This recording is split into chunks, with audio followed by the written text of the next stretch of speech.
नमस्कार, जय हिंद। स्वागत है आप सभी का। मैं हूं संजय विश्वकर्मा और आज की इस क्लास में हम बात करने वाले हैं राइस के जो स्पेशल प्रोसेस है उसको जानेंगे। उसी के साथ ही हम जानेंगे व्हीट की कल्टीवेशन को भी सेक्शन में जानने वाले हैं। ठीक है जी, थोड़ा सा हम रिकैप कर लेते हैं। प्रीवियस क्लास में क्या पढ़ा हमने? प्रीवियस क्लास में हमने पढ़ा था, ठीक है जी, थैंक यू। तो बात करें किसकी? बात करें हम प्रीवियस लेक्चर के बारे में। तो प्रीवियस लेक्चर में हमने स्टार्ट किया था राइस के बारे में जाना था, राइस की पूरी कल्टीवेशन जानी, फिर देखा कि डीएसआर राइस होता है और एक आपका ट्रांसप्लांटेड राइस होता है। एक क्वेश्चन और एग्जाम में पूछा जाता है, ठीक है? हाँ, एक क्वेश्चन और एग्जाम में पूछा जाता है कि ब्राउन मैनरिंग किससे रिलेटेड है। तो आप क्या बताओगे जब वो ब्राउन मैनरिंग की बात करेगा? तो ब्राउन मैनरिंग किससे रिलेटेड है? ब्राउन मैनरिंग डीएसआर से रिलेटेड है, ठीक है?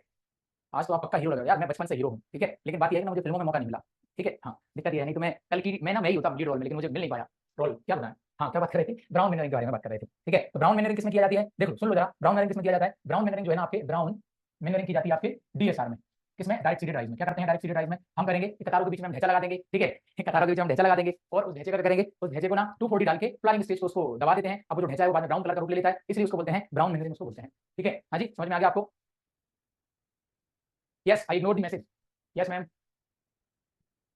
ओके, सो डीएसआर वाला कांसेप्ट आपको समझ में आ गया। ढेंचा मीन सजवानिया की बात कर रहे हैं। तो ब्राउन मैनरिंग पूछेगा किससे रिलेटेड है? तो डायरेक्ट सीडेड राइस से रिलेटेड है। ये आप याद रखेंगे। ट्रांसप्लांटिंग की मेथड भी पढ़नी थी, bed method, dry bed method, डेपोक मेथड और फिर एक सीआरआई मेथड पढ़ा, सिस्टम ऑफ राइस इंटेंसिफिकेशन भी हमने पढ़ा। क्या बात समझ में आ गई थी आपको? ठीक है, बात समझ में आ गई होगी। तो इतनी बातें तो हमने समझ ली थी। टेंपरेचर अपने आप में इंपॉर्टेंट है। जब वो टेंपरेचर की बात करेगा, ब्लूमिंग के लिए कितना टेंपरेचर चाहिए, ठीक है? मिनिमम टेंपरेचर कितना, मैक्सिमम टेंपरेचर कितना, राइपनिंग के लिए टेंपरेचर कितना, ठीक है? ये आपको याद रखना है, ठीक है? कल का मैंने बता दिया है, इन शॉर्ट में आपको बता दिया। फिर हलिंग, मिलिंग, पॉलिशिंग और परबॉइलिंग हमको पढ़ना था, ठीक है? एक्चुअली हलिंग करते हैं, फिर पॉलिशिंग करते हैं, फिर मिलिंग करते हैं, ठीक है? और ये आपकी पीपीटी में भी ऐड हो गया होगा, आपने इसको पढ़ा भी होगा और मैंने बोला था कि पढ़ के आना ताकि आपको प्रॉपर चीजें समझ में आ जाए। तो आपने पढ़ लिया होगा। अब जो है थोड़ा सा हम जो है इसको डिटेल में पढ़ने वाले हैं। हाँ जी, इसको तो हम डिटेल में पढ़ेंगे ही पढ़ेंगे, ठीक है? चलो, तो बात करें किसकी? सबसे पहले हलिंग की बात करेंगे। तो हलिंग का मतलब क्या होता है? छिलके को रिमूव करते हैं, हस्क को रिमूव करते हैं, इसी को क्या कहते हैं? इसी को हलिंग कहते हैं, याद रखोगे। मिलिंग का कॉन्सेप्ट बाद में समझेंगे। दूसरा क्या होता है? जो ब्राउन राइस है, जो ब्राउन कलर का राइस है, उसको व्हाइट राइस में अगर हम कन्वर्ट कर रहे हैं तो इसको पॉलिशिंग कह देते हैं। इसको क्या बोल देते हैं? पॉलिशिंग कह देते हैं। और जब दोनों प्रोसेस एक सिंगल ही जगह एक ही साथ की जा रही है उसको क्या कहेंगे? उसको मिलिंग कह देंगे। मतलब पहली प्रोसेस हलिंग होगी, दूसरी पॉलिशिंग होगी और दोनों प्रोसेस को मिला के इसको हलिंग और पॉलिशिंग दोनों को मिला के क्या कहते हैं? तो दोनों को मिला के हम मिलिंग कह देते हैं, ठीक है? दोनों को मिला के मिलिंग कह देते हैं। बात इतनी आपको समझ में आ गई होगी। तीसरे की बात करेंगे, पारबॉइलिंग होता है। कहीं कहीं पारबॉइलिंग लिखा होता है, कहीं कहीं पारबॉइलिंग लिखा होता है। तो पारबॉइलिंग ये तो अपने आप में इंपॉर्टेंट है, ये पूछा ही जाता है कि हाइड्रोथर्मल ट्रीटमेंट होता है, ठीक है? पॉलिशिंग समझ में नहीं आया, अभी मैंने समझाया ही नहीं है, अभी केवल इंट्रोडक्शन दिया है, आपको समझ में कहां से आ जाएगा? ठीक है, चलो अब एक एक करके समझ लेते हैं। ठीक, पहले बात करेंगे प्रोसेसिंग ऑफ राइस की हम बात करें। देखो राइस का पार्ट ओवर हो गया, कल्टीवेशन ऑफ राइस तो प्रीवियस क्लास में पढ़ लिया है। आज हम बात करेंगे processing of rice and cultivation of wheat, ठीक है? तो आज की क्लास का टॉपिक हमारा राइस कल्टीवेशन नहीं है, rice cultivation is over in our yesterday class. Okay, तो यहाँ पर प्रोसेसिंग ऑफ राइस की बात करेंगे तो पहले तो होता है हलिंग। हलिंग का मतलब समझना, राइस हलिंग क्या होता है कि हम दाना और छिलका दोनों अलग अलग कर रहे हैं, उसी को क्या बोल देते हैं? हलिंग बोल देते हैं। और मैंने बोला इसको हस्किंग भी कहते हैं। तो क्या बोल रहा है? Process of separating the rice husk from the grain, तो इसको क्या बोलेंगे? इसको हलिंग कह देंगे। समझ में आ गई बात? ठीक है जी, ठीक है? क्लियर हो गई इतनी बात आपको? अब इधर फोकस करना पिक्चर पे, क्योंकि सारा काम फोटोज का है। फोटो देखोगे चीजें समझ में आएंगी। जैसे ये हमारा क्या है? ये हमारा पैडी है, ठीक है? इस पैडी में, क्योंकि इसमें क्या है? पैडी की जब बात करते हैं तो ग्रेन प्लस हस्क दोनों होता है, ठीक है? तो ये क्या कहलाएगा आपका? ये आपका पैडी कहलाएगा। अब इससे क्या किया हमने? छिलका रिमूव कर दिया, तो ये जो हमको राइस मिला इसको क्या बोला? इसको हमने बोला ब्राउन राइस। इसको क्या बोला हमने? इसको हमने बोला ब्राउन राइस। पैडी था, पैडी से छिलका रिमूव किया। फोटो पे ध्यान रखना, फोकस करना पिक्चर पे। पैडी से रिमूव कर दिया हमने छिलका, तो क्या ऑब्टेन हुआ? हमको मिला ब्राउन राइस। भूरे कलर का चावल हमको मिला, डायरेक्ट व्हाइट कलर का नहीं मिलता। समझ में आ गई बात? फिर ये जो ब्राउन कलर का राइस है, ये जो ब्राउन कलर का राइस है, इस ब्राउन राइस को जब हम व्हाइट राइस में कन्वर्ट कर रहे हैं, ठीक है? तो वो क्या कहलाएगा सर आपका? ये आपका पॉलिशिंग कहलाएगा। इसको क्या बोलेंगे? इसको बोलेंगे पॉलिशिंग। इसको क्या बोलेंगे? इसको बोलेंगे हलिंग। ये तो हमने समझ ही लिया था। तो राइस हलिंग में पहली चीज आपको समझ में आ गई, पैडी से हमने ब्राउन राइस में कन्वर्ट किया, ये हलिंग कहलाएगा। अब जो ब्राउन राइस हमको मिला है उससे व्हाइट राइस में हम कन्वर्ट कर रहे हैं, व्हाइट मतलब जितना भी उसका कलर होगा व्हाइट, वो आपका क्या कहलाएगा? वो आपका पॉलिशिंग कहलाएगा। और जो पॉलिशिंग है उसमें जो राइस के ऊपर एक लेयर होती है, ब्राउन कलर की जो लेयर होती है, उसको एल्यूरोन लेयर कहते हैं। क्या कहते हैं? एल्यूरोन लेयर कहते हैं। वो लेयर को हम रिमूव करते हैं। अच्छा, उस लेयर को रिमूव करने के चक्कर में प्रोटीन का भी लॉस हो जाता है, लेकिन क्या चक्कर है? हमको सब एकदम व्हाइट पसंद है, ठीक है? या तो एकदम डार्क ब्लैक कलर के कपड़े या डार्क ब्लैक कलर का जो है आइटम पसंद होगा आपको, या फिर एकदम व्हाइट कलर का आइटम पसंद होगा, बीच का हमको जमता नहीं है। तो ब्राउन राइस अच्छा था, उसके अंदर प्रोटीन 7.9% था, लेकिन जो मतलब थोड़े ज्यादा स्टैंडर्ड वाले लोग हैं ना, उनको ब्राउन राइस मतलब जमेगा नहीं ना, तो व्हाइट कलर का राइस हमको करना है, तो वहां पर प्रोटीन का भी लॉस हो जाता है। तो ये जो आपको, अच्छा सुनो, एकदम तो प्रॉपर व्हाइट कलर का राइस होता है ना, वो आप हमको खा ही नहीं पाते हैं। क्यों? क्योंकि हम मध्यम वर्गीय लोग हैं, हम तो कंट्रोल वाला चावल खा रहे हैं, राशन की दुकान से जो हमको मिलता है बीपीएल वाला वो खा रहे हैं। बोले नहीं सर, हम तो किराने की दुकान से खरीद के लाते हैं। अरे किराने की दुकान पे भी कंट्रोल वाला चावल आ रहा है जो पीले पीले सा है, ठीक है? एकदम व्हाइट क्वालिटी का जो चावल मिलेगा, एकदम प्रॉपर पॉलिशिंग वाला ना, वो तो लगभग लगभग 200 रुपए किलो आपको चावल मिलेगा, ठीक है? 180 से 200 रुपए किलो चावल। तो सर 30 रुपए किलो में तो हम 1 किलो चावल ले आते हैं, कहां 200 रुपए किलो का चावल खाएंगे? समझ रहे हो? यस, इंडिया गेट बासमती चावल और भी हो सकते हैं, अकेला इंडिया गेट से मतलब नहीं है। अब इंडिया गेट थोड़ी उसको उगाया जा रहा है, नाम दे दिया उसका इंडिया गेट, उसको तो खेतों में ही उगाया जा रहा है। समझ रहे? 100 में तो बासमती मिल जाएगा, अरे 10 रुपए में भी मिल जाता है बासमती, ठीक है? चलो समझ में आ गई बात? हाँ, तो ये क्या है आपका? ये कहलाएगा आपका, ये पॉलिशिंग कहलाएगा, ये आपका पॉलिशिंग कहलाएगा। देखो राइस का बाउल छत्तीसगढ़ ही कहलाता है, ठीक है? राइस का बाउल जो है वो छत्तीसगढ़ ही कहलाता है। कुछ जगह जैसे ग्रुप में राइट आंसर आंध्र प्रदेश नहीं होगा, पहले से ही किताबों में लिखा है कि धान का कटोरा छत्तीसगढ़ को कहते हैं, तो ये याद रखना है, इसमें कंफ्यूज नहीं होना है, ठीक है? ठीक है जी, बात समझ में आ गई सबको? तो ये क्या था आपका हलिंग, ये क्या था आपका पॉलिशिंग। दोनों को मिला के क्या कहते हैं? मिलिंग। दोनों को मिला के क्या बोलेंगे? मिलिंग हम कह देंगे। समझ में बात आ गई आपको? ठीक, आगे बढ़ जाते हैं। अब थोड़ा सा पिक्चर पे ध्यान देना, बातें कम करना, क्योंकि आप लोग बातें करोगे मुझे कोई फर्क नहीं पड़ेगा, लेकिन आपका जो है ना वो कॉन्सेप्ट और अच्छा सा मैं नहीं बता पाऊंगा, क्योंकि मैं भी डिस्टर्ब हो जाता हूं। प्रोसेसिंग ऑफ राइस की बात करेंगे, तो प्रोसेसिंग ऑफ राइस की जब बात कर रहे हैं तो ये तो हमारे पास पैडी था, पहले क्या किया? हस्क को रिमूव किया, this is our first process, तो इसको क्या बोलेंगे? हलिंग कह देंगे। क्या मिल गया हमको? ब्राउन कलर का राइस मिल गया, ठीक है? तो अब ये जो हस्किंग है, इसमें हस्क भी मिला, छिलका भी हमको मिला, तो ये तो अलग काम में आएगा, ये ब्राउन राइस हो गया। अच्छा, अब ये जो ब्राउन कलर का राइस आया है, इसमें भी कहीं ना कहीं इसकी थिकनेस ग्रेड देखी जाएगी, पॉलिशिंग देखी जाएगी, लेंथ ग्रेडिंग देखी जाएगी, कलर सॉर्टिंग देखी जाएगी, वो एक डिटेल प्रोसेस है, वो हमारे लिए उतना इंपॉर्टेंट नहीं है, ठीक है। तो ब्राउन राइस से व्हाइट राइस में जो हमने कन्वर्ट किया, ये क्या कहलाएगा, इसको पॉलिशिंग कहेंगे। क्या बात समझ में आ गई आपको? और जो ब्राउन से पॉलिश राइस हम करते हैं उसमें अकेला डायरेक्ट सब कुछ नहीं हो जाता, अब पॉलिशिंग करेंगे तो कुछ टुकड़े भी टूटेंगे दानों के, ठीक है, तो छिलका भी रिमूव होगा, कहीं ना कहीं ग्रेडिंग भी करनी पड़ेगी क्योंकि हमको रेट लेना है, तो अलग अलग चीजें मिल जाएंगी, जैसे ब्लू टिन राइस मिल जाएगा, ब्राउन भी मिल जाएगा, हमको ब्रोकन राइस भी मिलेगा, कलर राइस भी मिलेगा। ये क्या है? ये आपके ब्राउन राइस से व्हाइट राइस में कन्वर्ट करने के लिए जो बाई प्रोडक्ट हमको मिल रहा है वो यहाँ पर मिलेंगे, ठीक है, समझ गए? क्लियर हो गया? राइस ब्रान, ब्रान का मतलब होता है राइस की जो टूटन होती है, राइस की जो टुकड़ी होती है, दानों की जो टुकड़ी होती है, उसको ब्रान कह देते हैं। अब देखो कुछ लोग ना कंफ्यूज कर रहे हैं, कुछ लोग कंफ्यूज ये कर रहे हैं सर मिलिंग क्या होता है, क्या प्रोसेस है, इसमें बताओ। इतनी देर से मैं भजन कर रहा हूँ, आपको मिलिंग ही तो बता रहा हूँ मैं रिमूव कर दूंगा सच में। एक मिनट, आप लोग ऐसा नहीं मानोगे। मैं इसको, ठीक है, एक भाई साहब अपना नंबर भेज रहे हैं, भाई साहब हैं कि बहन जी हैं, भगवान जाने अपना नंबर काहे भेज रहे हैं, मुझे कोई मतलब नहीं है आपके नंबरों से, ठीक है, मैं खुद अपने जीवन में परेशान हो जाता हूँ फोनों से, समझ गए? चलो इतनी बात आपको समझ में आ गई होगी। ब्राउन राइस मतलब पैडी, पैडी से ब्राउन राइस, उससे व्हाइट राइस। अब ब्राउन से पॉलिशिंग करने में अलग अलग हमको जो भाई प्रोडक्ट मिल रहे हैं उसको क्या कहते हैं, उसको कह देंगे हम, उसी को कह देंगे हम पॉलिशिंग कह देंगे। तो कॉमनली पूरी process paddy to white polish rice, paddy to white polish rice, whole process commonly called as milling, whole process commonly called as milling. क्या बात समझ में आई? कि धान से सफेद चावल प्राप्त करने की जो प्रक्रिया है उसको क्या कहते हैं, उसको हम मिलिंग कह देते हैं। समझ में आ गया होगा? एक पिक्चर और है, ये तो आपका पैडी हो गया, उससे हस्क राइस हमको मिला, फिर हमने डी हस्किंग की तो ब्राउन राइस मिला, फिर पॉलिशिंग की तो व्हाइट राइस मिला। तो डी हस्किंग में एक तो हमको हस्क मिला, ठीक है, और जब पॉलिशिंग कर रहे थे तो हमको राइस का ब्रांड मिला, ब्रांड मतलब टुकड़ी, जिसको खिचड़ी वाले चावल भी कह देते हैं। इतनी बात आपको समझ में आ गई? बिल्कुल, ब्रोकन राइस को हम ब्रांड कह देते हैं, ठीक है, क्लियर हो गया? क्लियर,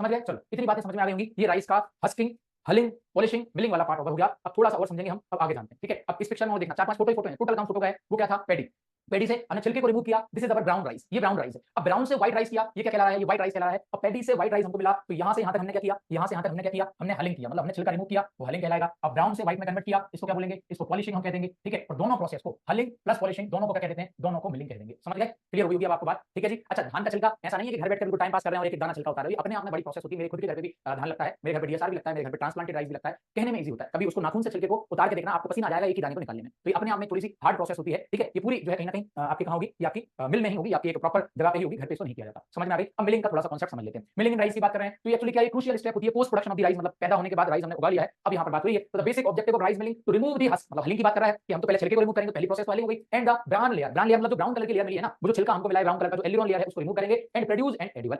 वो ब्राउन कलर का राइस भी एडिबल, बट थोड़ी सी उसमें इंप्योरिटी हो सकती है, तो उस इंप्योरिटी को हम अलग करेंगे। ये हलिंग प्लस पॉलिशिंग, कॉमनली उसको क्या बोल देते हैं, कॉमनली उसको बोलेंगे। क्या मेरी आवाज प्रॉपर नहीं आ रही है आप लोगों तक? आ रही है ना? तो देव जी आप एक बार रिकनेक्ट हो जाइए, हो सकता है आपकी तरफ से प्रॉब्लम हो, ठीक है, रिकनेक्ट हो जाइए। तो ये आपका produce edible sorry edible grain हम प्रोड्यूस कर रहे हैं। So this is our milling in rice, okay. समझ में आ गया होगा कि व्हाइट कर्नल जो है, कर्नल मतलब दाने की बात कर रहा है, कर्नल बोल दो या कर्नल बोल दो, ठीक है। ये सफिशिएंटली मिल्ड होगा और ये फ्री हो जाएगा कहां से, इंप्योरिटी से। मतलब ये हो गया आपका ब्राउन राइस, उससे हमने व्हाइट राइस बना लिया, ये हमारा पैडी है, ये क्या कहलाएगा आपका, यही आपका मिलिंग कहलाएगा। अब इतनी बात आपको समझ में आ गई होगी, ठीक है।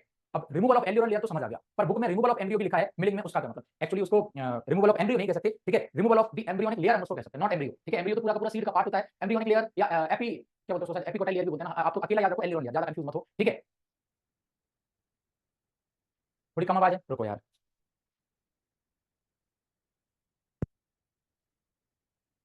आप लोग डिस्टर्ब करे बिना नहीं मानोगे, ठीक है। अब सही है आवाज, ठीक है, अब प्रॉपर है, ओके, ओके, ठीक है, ओके, ठीक है। चलो इतनी बात समझ में आ गई होगी आपको, इतनी बात समझ में आ गई। अब मिलिंग को समझ लिया, एक बार और देख लो, मिलिंग कंप्लीट हो गया है। एलिरॉन लेयर को रिमूव कर रहे हैं, और एम्ब्रियो, एम्ब्रियो ना कहके उसको एक्चुअली हम एलिरॉन लेयर ही कहेंगे। Embryo are removed during the polishing, embryonic layer करो आप इसको, ठीक है। क्या करोगे आप इसको, एम्ब्रियोनिक लेयर।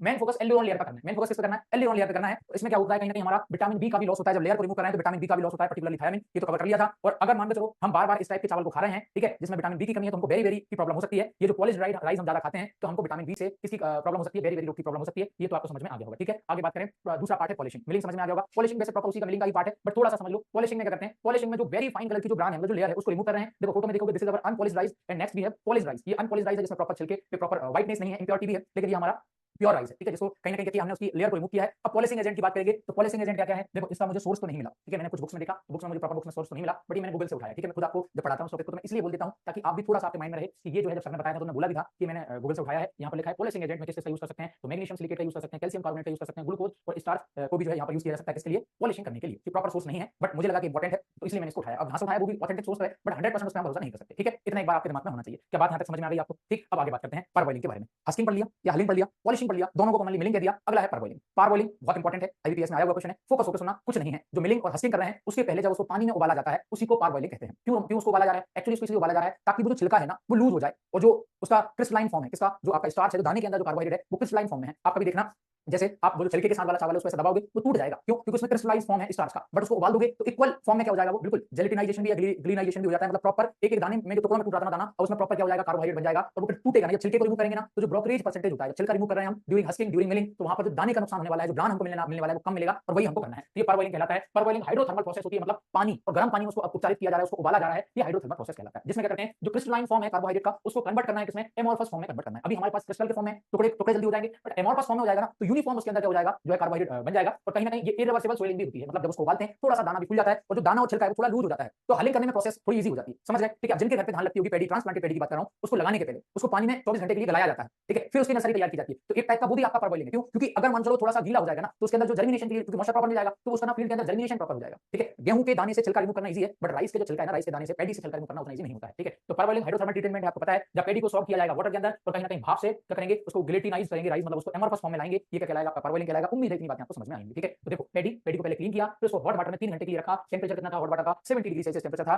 फिर उससे दाने से पानी को हमने सुखाया, फिर बाद में उसको गर्म हवा से, वाफ का मतलब होता है स्टीमिंग, उसको गर्म हवा से पूरा का पूरा मॉइस्चर से निकालेंगे और छांव में उसको सुखाएंगे 2 से 4 घंटे के लिए, और बाद में जो हमको ड्राई पेडी मिल जाएगा उसमें हमको 15% के आसपास जो है मॉइस्चर को मेंटेन करना है। तो पूरी प्रोसेस क्या कहलाएगी सर, ये पूरी प्रोसेस को हम पारबॉइलिंग कहेंगे। क्या बात समझ में आ गई आपको? सर ब्राउन राइस को खा सकते हैं, बट उतना वो स्वाद नहीं देता, थोड़ा सा कसैला स्वाद देता है, ठीक है, थोड़ा सा कसैला स्वाद देता है। जैसे आप पीले कलर के चावल खा रहे हो तो उसमें प्रॉपर पॉलिशिंग नहीं है, इसलिए हल्का सा उसमें पीला कलर का, हल्का सा जो क्रीमी कलर का उसका जो कलर है, तो क्रीमी कलर का चावल खाओ तो एकदम व्हाइट कलर का चावल खाना, आपको स्वाद पता चल जाएगा कि स्वाद किसमें अच्छा मिल रहा है। एकदम व्हाइट कलर का दाना साइज बड़ा है उसमें स्वाद अच्छा मिलेगा, ठीक है।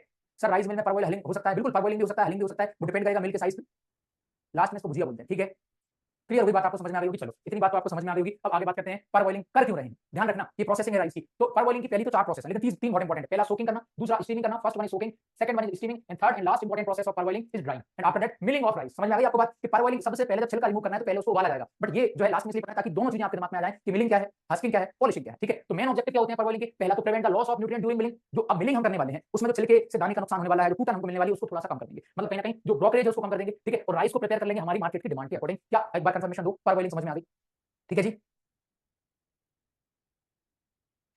ठीक, वेरी गुड, समझ में आ गया। ये इंपॉर्टेंट कॉन्सेप्ट है जो आपसे पूछा जाता है, ये पार्ट आपका ओवर हो गया। अब यहां तक आपको कुछ पूछना हो तो पूछ सकते हो। नेक्स्ट हमारे पास थोड़ा उसका नाम है वीट है, ठीक है। नेक्स्ट हमारे पास है वीट। सबसे पहले पारबॉइलिंग ही करते हैं, बट कॉन्सेप्ट समझाने के लिए थोड़ा पीछे लेके जाना पड़ता है कि हलिंग क्या है, पॉलिशिंग क्या है। कॉमनली उसको मिलिंग कह रहे हैं। मिलिंग के पहले, मतलब मिलिंग करने के पहले हमको पारबॉइलिंग करना पड़ता है, ये जो है, ठीक है। राइस पढ़ने में पूरा दिन बिल्कुल नहीं जाता। अगर आपने मेरी क्लास को पढ़ा है तो ज्यादा से ज्यादा अपना 1 घंटा लगेगा राइस को पढ़ने में अच्छे तरीके से, ज्यादा टाइम नहीं लगेगा, ठीक है।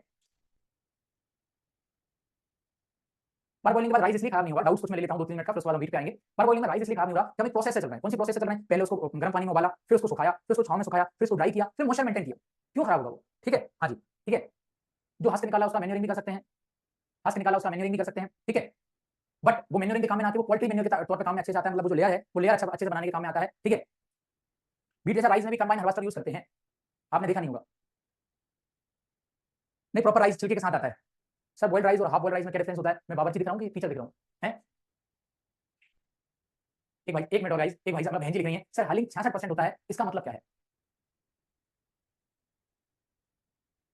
70 डिग्री सेल्सियस में क्वालिटी डिस्ट्रॉय क्यों नहीं होती यार? चाय को 100 डिग्री सेल्सियस में दूध को उबाल के उसमें चाय पत्ती और सब कुछ ताम झाम डाला जाता है, ठीक है। 200-300 डिग्री सेल्सियस पे आप मुर्गा पका के खा जाते हो, उसकी क्वालिटी मेंटेन रह जाती है। तो ये तो यार 70 डिग्री टेंपरेचर पे, ठीक है। चलो अब मुझे लग रहा है सारा पार्ट कवर हो गया, लोग अब जो है डिस्कस करेंगे। तो ये हमारा राइस का पार्ट हो गया। अब आते हैं वीट पे, ठीक है। अब आते हैं वीट पे। तो वीट में कल्टीवेशन ऑफ वीट की बात करेंगे बेहतरीन तरीके से। एक लंबी सी सांस लोगे सब लोग, गहरी सी सांस लोगे, एक्टिव होकर बैठोगे, ताकि अब आपके दिमाग में वीट के सारे कॉन्सेप्ट समझ में आ जाए, ठीक है। चलो स्टार्ट करते हैं। तो बात करें वीट के लोकल नेम से स्टार्ट करेंगे, इतना इंपॉर्टेंट तो नहीं है, बट सीसीआई में क्वेश्चन आया था। सीसीआई में क्वेश्चन क्या आया था कि राइस को संस्कृत में क्या कहते हैं, ठीक है। तो वहां गोधूम भी एक ऑप्शन में दे रखा था और एक ऑप्शन में धान्य भी दे रखा था। तो लोग जो है वो जो है उसके चक्कर में चले गए, गोधूम लिखा था एक ऑप्शन में, गो एक्चुअली ऐसा लिखा था, ऐसा लिखा था, ऐसा लिखा था, गोधूम, ठीक है, धान्य और ब्रिही। ये आपके सीसीआई 2020 में आया हुआ क्वेश्चन, एक ऑप्शन और था, बट लोगों ने क्या समझा, धान्य मतलब वो धान की बात कर रहा है। एक्चुअली धान्य मतलब वो सीरियल्स की बात कर रहा था, ठीक है। तो वो धान्य नहीं है, एक्चुअली वो धान लिखता तो हम मान लेते हैं कि वो राइस की बात कर रहा है, बट धान्य का मतलब वो सीरियल की बात कर रहा है। तो ब्रिही मतलब संस्कृत में राइस का मतलब होता है ब्रिही, ये तो आप याद रखोगे। बट लोकल नेम वीट के क्या है? तो हिंदी में इसको गेहूं कह देते हैं, मराठी में गहू कह देते हैं, बंगाली में गौम कह देंगे, गुजराती में गहू कह देंगे, गोधी कर्नाटक में कह देंगे, कुणुक कह देते हैं, कश्मीरी में मिलता जुलता शब्द है, पंजाब में कनक उसको कह देते हैं, तो कनक हो गया पंजाबी में, गोधूम गोधुमई हो गया तमिलनाडु में, और गोधुमालू तेलंगाना में, नहीं तेलुगु में, और गहामा उड़िया में, और गौतम्बू मलयालम में। बोले सर इतना सब याद करना है? नहीं याद करना, आप जिस एरिया के हो उस एरिया का जो है उस लैंग्वेज का आप नाम याद कर लो, बाकी कोई चक्कर नहीं है, ठीक है। राजस्थान में कनक कहते हैं तो पूरे राजस्थान में कनक नहीं कहते, क्योंकि राजस्थान की भी बायोडाइवर्सिटी अलग है, संस्कृति को लेकर, कल्चर को लेकर। तो इतना आपको समझ में आ गया होगा। लोकल नेम इंपॉर्टेंट नहीं है, बट आपको पता होना चाहिए जब वीट पढ़ रहे हैं। तो ओरिजिन प्लेस की बात करेंगे तो ओरिजिन प्लेस आप सब लोग जानते हैं, इसका साउथ वेस्ट एशिया है और राइस का ईस्ट एशिया, क्योंकि उसमें ई आ रहा है तो ईस्ट एशिया, और W4 वीट W4 वेस्ट, तो टर्की इसका ओरिजिन प्लेस माना जाता है। वो इस इसमें जो है इसका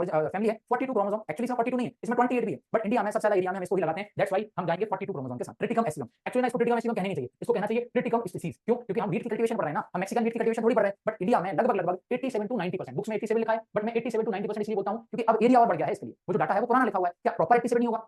और जैसे हलिंग परसेंटेज की बात करते हैं तो 66% हलिंग परसेंटेज राइस का माना जाता है। क्या राइस की सारी वैरायटी में केवल 66% ही हमको ग्रेन मिलता है? किसी में 70 भी मिल सकता है, किसी में 72 भी मिल सकता है, किसी में 60 भी मिल सकता है। It's depend on the variety. तो इसलिए वो एग्जैक्ट 66 से याद रखो, बट 65 टू 70 भी हम उसको याद कर सकते हैं। ठीक है, हाँ क्लियर हुई बात?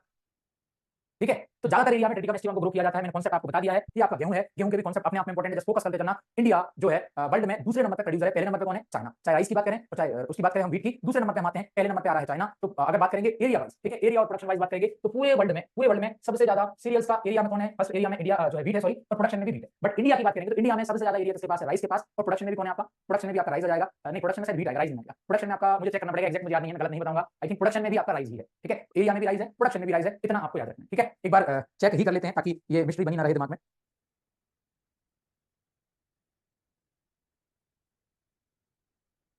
यस, राइज ही। ठीक है, राइज ही है, एरिया में भी राइज, प्रोडक्शन में भी राइज, दोनों में राइज है। इंडिया में मेरे दिमाग में क्लिक नहीं हो रहा था तो गलत नहीं बताना है इसलिए। तो इंडिया की बात करेंगे, इंडिया में एरिया में कौन है? राइस। सीरियस एरिया की बात करें, प्रोडक्शन में कौन है? प्रोडक्शन में कौन है? राइस। ठीक है, ये आपको याद रखना है। वर्ल्ड में बात करेंगे तो वर्ल्ड में पहले नंबर पे एरिया में व्हीट और प्रोडक्शन में भी व्हीट, इतनी बात आपको याद रखनी है। ठीक है, अब ये तो आपको समझ में आ गई होगी, किंग ऑफ सीरियल इसको कहते हैं। क्या कहते हैं? किंग ऑफ सीरियल इसको कहेंगे, किसको? व्हीट को। ठीक है, और सीरियल जो वर्ड है वो रोमन वर्ड से लिया गया है। ये पूछा जाता है, जिसका मतलब गॉडेस ऑफ ग्रेन होता है, मतलब दानों का जो देवता है, दानों का जो ईश्वर है वो यहाँ पर माना जाता है। तो गॉडेस ऑफ ग्रेन ये तो आप सब लोग जानते हैं, और रोमन वर्ड से आया है सीरीज से, ये आपको याद रखना है। ये तो बेसिक पॉइंट हो गए, ये सब लोग जानते हैं। ठीक है, अब आगे बात करते हैं। इसके अंदर दाने में प्रोटीन पाया जाता है, उस प्रोटीन को ग्लूटेन प्रोटीन कहते हैं। क्या कहते हैं? Gluten protein. वो जो ग्लूटेन प्रोटीन होता है ना, उसकी ना रोटी बनाने की क्वालिटी अच्छी होती है, मतलब रोटी बढ़िया फूल जाएगी अच्छे से, खाने मतलब चपाती अच्छे से बन जाएगी। इसलिए ना पूरे इंडिया में, वर्ल्ड में भी, क्योंकि जितने भी सीरियल्स हैं उनमें आटे में क्वालिटी सबसे अच्छी व्हीट की मानी जाती है, फ्लोर की। इसलिए जो है ना, हम गेहूं की रोटी सब लोग खाते हैं पूरे वर्ल्ड में। ठीक है, तो ग्लूटेन क्वालिटी अच्छी होगी तो कहीं ना कहीं रोटी अच्छे से बनेगी, चबाने में आपको आसानी लगेगी। ठीक है, और आटा भी अच्छे से भुना जाता है गेहूं का। G4 ग्लूटेन याद रखोगे। राइस के प्रोटीन को क्या बोल रहे हैं? होराइजन कह रहे हैं। मेज के प्रोटीन को क्या कह रहे हैं? जीन प्रोटीन कह रहे हैं। बार्ले के प्रोटीन को क्या कह रहे हैं? अल्बुमिनोइड्स कह रहे हैं, अल्बुमिनोइड्स। ठीक है, ये आप याद रखोगे। ठीक है, चलो अब बात करें इसके प्रोटीन को क्या कह रहे हैं? ग्लूटेन प्रोटीन कह रहे हैं। लगभग 8 to 11% प्रोटीन इसके ग्रेन में देखने को मिलता है। बट व्हीट की एक वैरायटी है मालवीय, उसके अंदर 15% हमको प्रोटीन देखने को मिलता है। ये आपको याद रखना। मालवीय एक्चुअली बीएचयू से निकली हुई वैरायटी है, इसलिए इसको मालवीय कह दिया। पंडित मदन मोहन मालवीय जी जो फाउंडर रहे हैं बीएचयू के। ठीक है,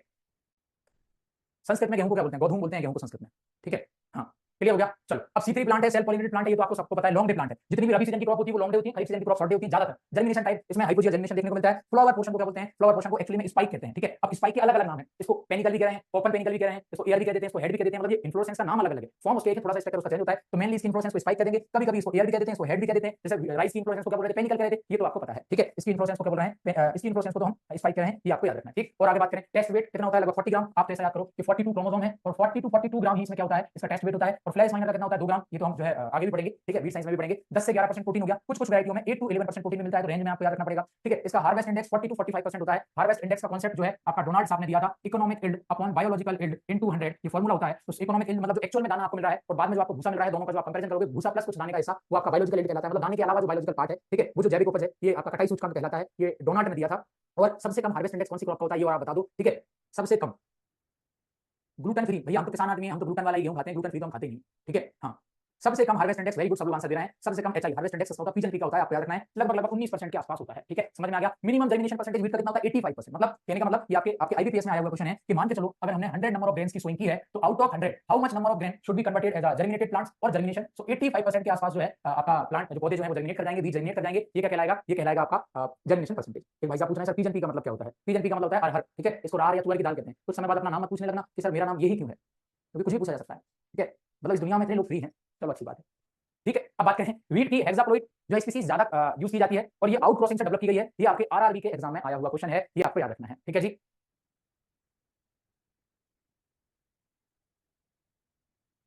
हाँ हर्षित जी सही कह रहे हैं, उड़ने वाला पी उसको कह सकते हैं, जो हवा में उड़ रही है जो मटर, वो पिजन पी है।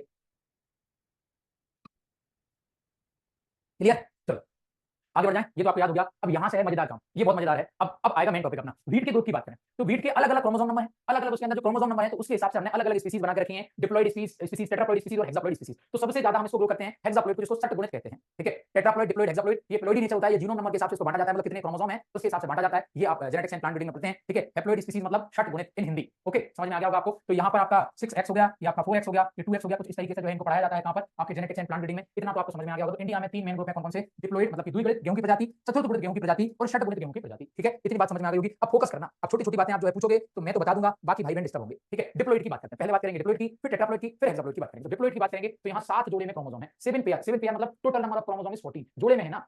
7 जोड़े। अब जैसे हम जूता चप्पल खरीदने जाएं तो क्या एक जूता लेके आते हैं, एक जोड़ी जूता लेके आते हैं, एक जोड़ी लेके आते हैं, एक पेयर में लेके आते हैं, मतलब एक पेयर लेके आए हैं। नंबर की बात करेंगे तो नंबर में वो 2 है, तो ऐसे ही बात कर रहे हैं 7 पेयर ऑफ क्रोमोसोम, मतलब टोटल क्रोमोसोम डिप्लॉयड में कितने मिलेंगे? 14 मिलेंगे, आपको याद रखना है। कितने मिलेंगे? 14 मिलेंगे, आपको याद रखना है, ठीक है। अब इसकी भी तो स्पीशीज है जो ग्रो की जाती है, एक ट्रिटिकम बायोटिकम है और ट्रिटिकम मोनोकोकम। मोनोकोकम मोनोकोकम तो आपने पढ़ा होगा, हो सकता है बायोटिकम आपके नया हो तो थोड़ा सा ध्यान रखेंगे, ट्रिटिकम बायोटिकम और ट्रिटिकम मोनोकोकम, ठीक है जी। ट्रिटिकम बायोटिकम और ट्रिटिकम मोनोकोकम, इतनी बात समझ में आ गई। डिप्लॉयड की बात समझ में आ गई। डिप्लॉयड में क्रोमोसोम कितने हैं? नंबर ऑफ पेयर में बात करेंगे तो 7 और टोटल नंबर ऑफ क्रोमोसोम 14, 14 आपको याद रखना है। मोनोकोकम और बायोटिकम, ठीक है, याद हो जाएगा। चलो आगे बात करते हैं टेट्राप्लॉइड के बारे में। टेट्राप्लॉइड के बारे में बात करेंगे तो यहाँ पर क्रोमोसोम नंबर पेयर में कितने हो गए? 14, वहां कितने थे? 7, 7 से बढ़ के कितने हो गए? 14, मतलब टोटल नंबर ऑफ क्रोमोसोम कितने हैं टेट्राप्लॉइड में? 28 ही आपको याद रखना है, ठीक है। कितने हैं? 28 ही आपको याद रखना है। अगर बात करें ट्रिटिकम डाइकोइड्स की, ट्रिटिकम डाइकोकम की, ट्रिटिकम ड्यूरम की, ये एग्जाम में पूछा जाता है। इनकी सब स्पीशीज, मतलब स्पीशीज में भी सब स्पीशीज है, राइज में पढ़ के आए हो। अब ये मत पूछना कि सर सब स्पीशीज क्या होता है, ठीक है। स्पीशीज के अंदर जो सब स्पीशीज है, वेरी गुड। कुछ लोगों को मैं देख रहा हूं जैसे सरोजनी देवी मैम है, वो मेरे साथ साथ जो है चीजों को दोहरा रही हैं, तो कहीं ना कहीं उनको अपना जो पढ़ाया हुआ है वो याद आ रहा है, तो रिकॉल किया करो। मैंने स्टार्टिंग में बोला कि मैंने जो वर्ड्स को बार-बार रिपीट करता हूं, कितने क्रोमोसोम क्या क्या, आप रिपीट करोगे ना तो 80% 90% आप यहीं याद कर जाओगे। बट कुछ लोग तो यूं सुनते हैं, पढ़ा, याद करा के बता, तू याद करवा देगा तो देख लेंगे, तू याद करा भाई बस, देखते हैं। कुछ लोग बिल्कुल ऐसे बैठते हैं, ऐसे कुछ लोग बिल्कुल ऐसे टिक के बैठेंगे, कुछ तो मोबाइल ऐसे ऊपर कर लेंगे, कैमरा बंद कर लेंगे, थोड़ी देर बाद मोबाइल मुंह पे,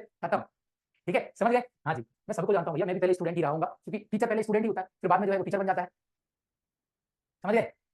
चलो विदिशा वाली style, Triticum dicoccoides, Triticum dicoccum, Triticum durum, याद करना बहुत इंपॉर्टेंट है, एग्जाम में पूछा जाता है। पंजाब एडीओ में आया हुआ क्वेश्चन है और बाकी एग्जामों में भी आया हुआ क्वेश्चन है, एमपी के एग्जाम में भी आया हुआ क्वेश्चन है। ट्रिटिकम ड्यूरम, ड्यूरम को क्या बोलते हैं? मैक्रोनी या माक्रोनी बीट कहते हैं, एक्चुअली मैक्रोनी बीट है, कहीं कहीं यहाँ बुक में ना मार्कोनी बीट लिखा होता है, but most correct macaroni wheat होता है, ठीक है। ट्रिटिकम डाइकोकम, बड़ी कंफ्यूजन होती है, नहीं होगी कंफ्यूजन, इसको इमर बीट कहते हैं, इसको क्या बोलते हैं? इसको इमर बीट कहते हैं, ठीक है, इसको इमर बीट कहते हैं। कैसे याद करोगे? कैसे याद करोगे कि जहां पर डबल सी दिख जाए ना, वहीं पर डबल एम दिखेगा, तो इमर में डबल एम आया, और यहाँ पर बॉटनिकल नेम में बात करेंगे तो यहाँ पर भी डबल सी आया, डाइकोकम इमर, और ड्यूरम तो मैक्रोनी, ठीक है। डाइकोकम डबल सी आया, डबल एम से याद कर लेना, बड़ी कंफ्यूजन होती होगी, अब नहीं होगी, समझ में आ गई। आगे टेबल भी पढ़ेंगे, आगे बात करते हैं हेक्साप्लॉइड बीट की बात करेंगे तो हेक्साप्लॉइड बीट में टोटल नंबर ऑफ क्रोमोसोम कितने हैं? 21, यानी कि पेयर में है 21 और टोटल क्रोमोसोम है 42। स्टार्टिंग में देखा डिप्लॉइड में 7 पेयर है, मतलब 14 क्रोमोसोम है। टेट्राप्लॉइड में 14 नंबर ऑफ पेयर्स हैं, मतलब 28 क्रोमोसोम है। हेक्साप्लॉइड में 21 number of pair of chromosome है, मतलब 42 क्रोमोसोम है, बढ़ते हुए आए हैं 7 यानी 14, 14 यानी 28 और 21 यानी 42। समझ में आ गई होगी बात। अब यहाँ पर आपको एक स्पीशीज जो ज्यादा कॉमन देखने को मिलती है, ये क्या है? वन स्पीशीज जो ज्यादा कॉमन है, एट प्रेजेंट की बात कर रहा है, कौन सी? ट्रिटिकम एस्टिवम, इसको ब्रेड बीट कहते हैं। एक और है, कौन सी है सर? एक है आपकी ट्रिटिकम, ट्रिटिकम बल्गियर है।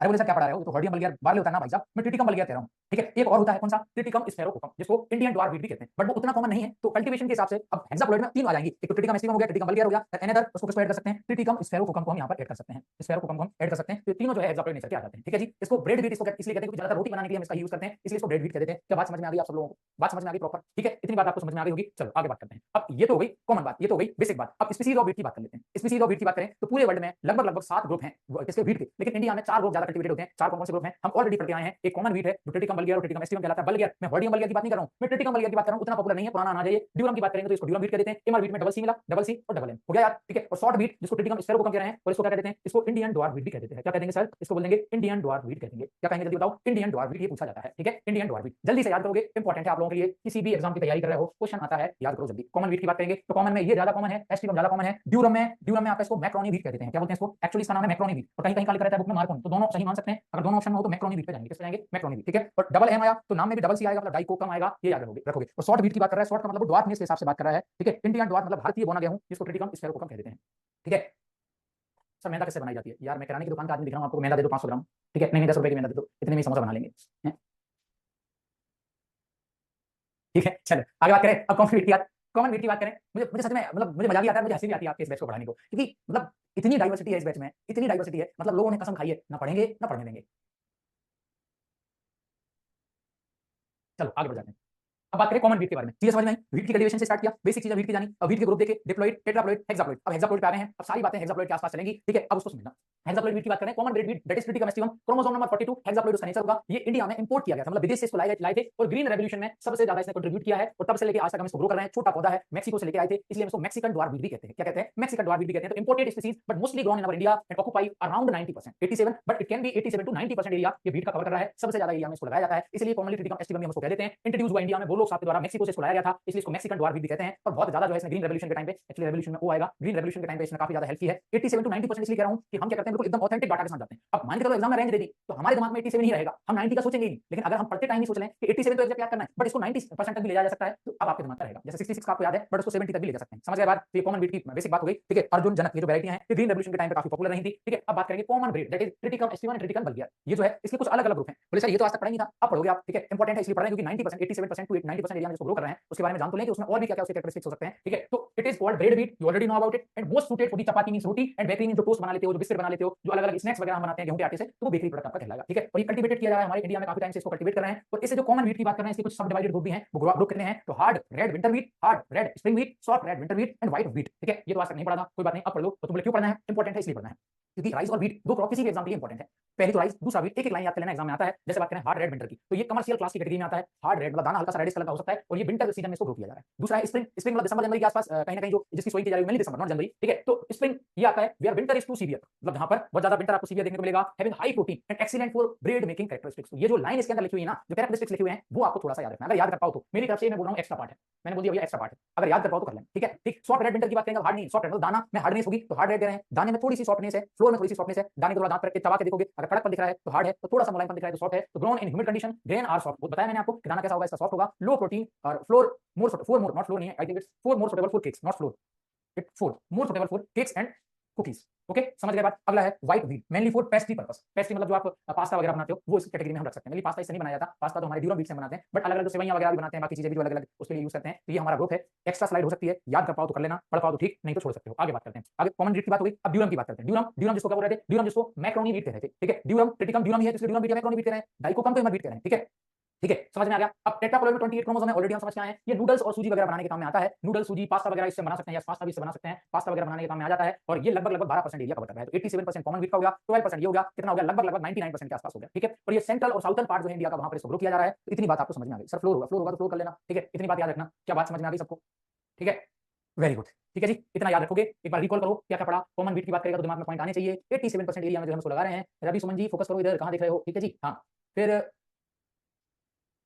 बात करेंगे ड्यूरम व्हीट की। तो ड्यूरम व्हीट आपका कवर कर लिया है, नूडल्स वगैरह बनाने के काम में आता है। अच्छा, इंडिया में सबसे ज्यादा जो मध्य प्रदेश वाला रीजन है, वहां इसको ज्यादा ग्रो किया जाता है, ठीक है। अब जैसे हम प्रोडक्शन की बात करें, तो प्रोडक्शन में देखें ना, तो प्रोडक्शन में सबसे ज्यादा व्हीट का प्रोडक्शन उत्तर प्रदेश कर रहा है। दूसरे नंबर पे कौन कर रहा है, दूसरे नंबर पे आपका मध्य प्रदेश आ गया है, तीसरे नंबर पे पंजाब है, नए डाटा के हिसाब से। तो Madhya Pradesh second largest producer है व्हीट का पूरे इंडिया में। बट बेस्ट क्वालिटी की अगर व्हीट की बात करेंगे, जैसे जो आशीर्वाद का आटा है, पूरे इंडिया में जो पॉपुलर है। आप दिल्ली तरफ जाओगे तो दिल्ली में भी लिखा रहता है मध्य प्रदेश की सरबती गेहूं, ठीक है। या इधर भी देखोगे आप चंडीगढ़ के आसपास, यहाँ भी पॉपुलर है एमपी का सरबती का गेहूं। तो सरबती मतलब उस वैरायटी का नाम सरबती हो गया, वो जो मैक्सिकन व्हीट है, जो बढ़िया क्वालिटी की, जिसकी रोटी बनाने की क्वालिटी है, उसकी बात कर रहे हैं, ठीक है। मैं भले एमपी से हूं, क्योंकि मेरा जो डिस्ट्रिक्ट है, एक विदिशा डिस्ट्रिक्ट और एक सीहोर डिस्ट्रिक्ट, कुछ लोग विदिशा सीहोर वाले होंगे, तो आपके लिए प्राउड मोमेंट हो सकता है, क्योंकि ये जो पूरे इंडिया में सबसे बेस्ट क्वालिटी का गेहूं अगर कोई बना रहा है, उगा रहा है, एक तो विदिशा जिला जो भोपाल के पास है, और एक और जिला है भोपाल के पास सीहोर। ये दोनों अब आशीर्वाद आटा जो अपना प्रचार करते हैं, उसमें लिखा होता है एमपी के सीहोरा, एक्चुअली वो सीहोर नहीं, वो सीहोर है, एमपी के सीहोर जिले में पैदा किया गया गेहूं, क्योंकि बढ़िया क्वालिटी का वो जो है आपको गेहूं देखने को मिलेगा, ठीक है।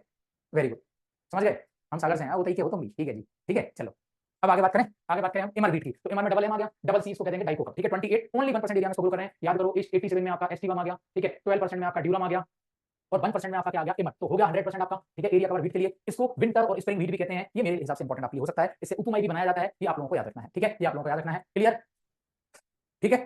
इतनी बात समझ में आ गई। चलो ये पार्ट हो गया आपका ओवर। अब आगे बढ़ जाते हैं। अब शॉर्ट व्हीट की बात कर लेते हैं। शॉर्ट व्हीट जो हेक्साप्लॉइड नेचर का था, बट उतना पॉपुलर नहीं है, तो इसलिए इसको लास्ट में रखा है। शॉर्ट व्हीट या ड्वार्फ व्हीट कहेंगे, इंडियन ड्वार्फ व्हीट इसको कहते हैं। ये आउटडेटेड है, इसकी प्रोडक्टिविटी अच्छी नहीं है, इसलिए इसको आउटडेटेड रखा गया है। और ये कहीं ना कहीं कुछ एरिया में ग्रो किया जाता है, नॉर्थ इंडिया में और हमारे पड़ोसी राज्य में लोकल कंजप्शन के लिए इसको ग्रो किया जाता है, मतलब पाकिस्तान में, ठीक है। सर उपमा महाराष्ट्र में खाते हैं, बिल्कुल खाते होंगे यार, मैंने तो नहीं खाया है, मैं विदिशा से हूँ, अच्छी बात है हर्ष, ठीक है जी। इतनी बात आपको समझ में आ गई। मैं यहाँ एरिया एरिया नहीं कर रहा हूँ, मैं पूरे भारतवर्ष से हूँ, ठीक है, समझ गए, यहाँ हम सब एक हैं, क्लियर। चलो साउथ इंडिया की डिश है, मैंने खाई नहीं है तो मुझे पता नहीं है, इतनी बात समझ में आ गई होगी। अब बेसिक चीज थी, इसलिए हमने कवर की। अब व्हीट के प्रोडक्शन की बात करेंगे, इंडिया में तो उत्तर प्रदेश एरिया में है, दूसरे नंबर पर मध्य प्रदेश है, थर्ड नंबर पर पंजाब है। प्रोडक्शन में फर्स्ट नंबर पर उत्तर प्रदेश, सेकंड नंबर पर मध्य प्रदेश, थर्ड नंबर पर पंजाब। बट प्रोडक्टिविटी की बात करेंगे तो पंजाब है, राइस की प्रोडक्टिविटी में भी पंजाब है और व्हीट की प्रोडक्टिविटी में भी पंजाब है, ठीक है। और पूरे इंडिया में सबसे ज्यादा 100% अगर इरिगेटेड एरिया है व्हीट के लिए तो पंजाब में है, क्योंकि सबसे ज्यादा ग्राउंड वाटर को यूज कर लेते हैं। तो बेसिक चीजें जो हमने बताना है ये बता दिया, ठीक है,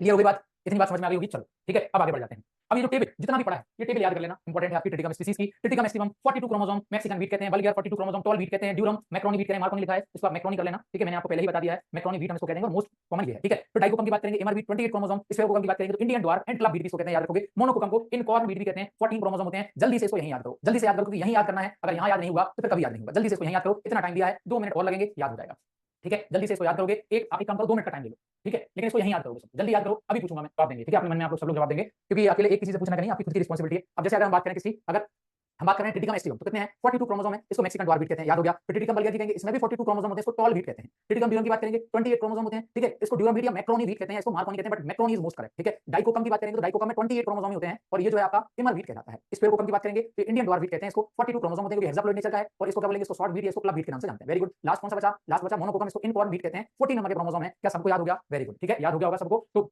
ये नेचर याद करना, एक हेक्साप्लॉइड, दूसरा हेक्साप्लॉइड, तीसरा हेक्साप्लॉइड, दो क्या है ये टेट्राप्लॉइड और एक क्या है आपका डिप्लॉइड, ठीक है। ये तो क्रोमोसोम नंबर हम अच्छे से समझ गए हैं। यहां तक मेरी स्पीड थोड़ी सी स्लो थी ताकि आपको याद कर सकूं, तो थोड़ा सा कंफ्यूजन क्रिएट करता ही है, बट अब आप लोगों को 100% याद हो गया होगा कौन टेट्राप्लॉइड है, कौन डिप्लॉइड है, कौन हेक्साप्लॉइड है। एक बार इस टेबल को लिख के देख लेना, पूरा याद हो जाएगा, ठीक है। अब बात करते हैं वीट की बॉटनी के बारे में बात करेंगे। जब वीट की बॉटनी की बात करेंगे तो इसका जो फ्लोरिंग पोर्शन होता है इसको क्या बोलते हैं, एयर स्पाइक या हेड कहते हैं, आपको पता है। अच्छा, बॉटनी की जब बात करें ना तो ये वाला पोर्शन क्या कहलाता है, ये पूरा आपका कहलाता है स्पाइक। मोस्ट करेक्ट तो स्पाइक है, लेकिन कभी-कभी ऑप्शन में स्पाइक नहीं देता तो फिर हमको एयर के साथ जाना पड़ता है, ठीक है। एयर मतलब बाली जिसको कह रहे हैं। अब ये वाला जो पोर्शन होता है, जो ऑन वाला जो पोर्शन होता है ना, जो ऐसे अटैच होता है दाने से, इसको पूरे को ब्लूम कहते हैं, क्या बोलते हैं, ब्लूम। और ये पूरा पोर्शन क्या कहलाता है, ऑन मतलब बाल जिसको हम कह रहे हैं, समझ गए। अच्छा, बाली जिसको बनी होती है उसका पैटर्न कुछ ऐसा होता है, इसको क्या कहते हैं, इसको रैचेस कहते हैं। जो जिग-जैग पैटर्न होता है जिस पर दानों का कुछ ऐसा अरेंजमेंट होता है, इसको क्या कहते हैं सर, इसको आपका रैचेस कह देते हैं। जो जिग-जैग पैटर्न जिस पे ग्रेन्स का अरेंजमेंट है उसको क्या बोल रहे हैं, उसको हमने रैचेस कह दिया। तो ये पूरी अपनी बाली हो गई, क्या बात समझ में आ गई आपको। तो zigzag axis on the central portion of the spike we called rachis. Spikelet क्या होता है, जो पूरा का पूरा फ्लोरेट होता है, कंपोस्ट होकर फ्लावर बनाता है, उसको हम स्पाइकलेट कह देते हैं। फ्लावर ऑफ द वीट उसको क्या बोलेंगे, ये किससे मिला होता है, लेमा और पेलिया से बना होता है। और जो क्या बोलते हैं लेमा होता है, उसका जो एक्सटेंशन होता है उसको ऑन कहते हैं, अपने आप में इंपॉर्टेंट है। आपने कल देखा है पेलिया अंदर वाला हिस्सा है, लेमा ऊपर वाला हिस्सा है, तो लेमा का ही जो एक्सटेंशन होता है उसी को ऑन कह देते हैं, उसी को क्या बोलते हैं, उसी को हम बाल कह देंगे। ग्लूम नहीं समझा, नहीं समझे तो कोई बात नहीं, ठीक है, मैं जो समझा रहा हूं पहले वो समझ लो। ग्लूम इतना इंपॉर्टेंट नहीं है, लेमा पेलिया समझ में आ गया होगा। अब रूट की बात करते हैं। रूट इसमें दो टाइप की देखने को मिलेंगी। एक रूट आपका क्या है,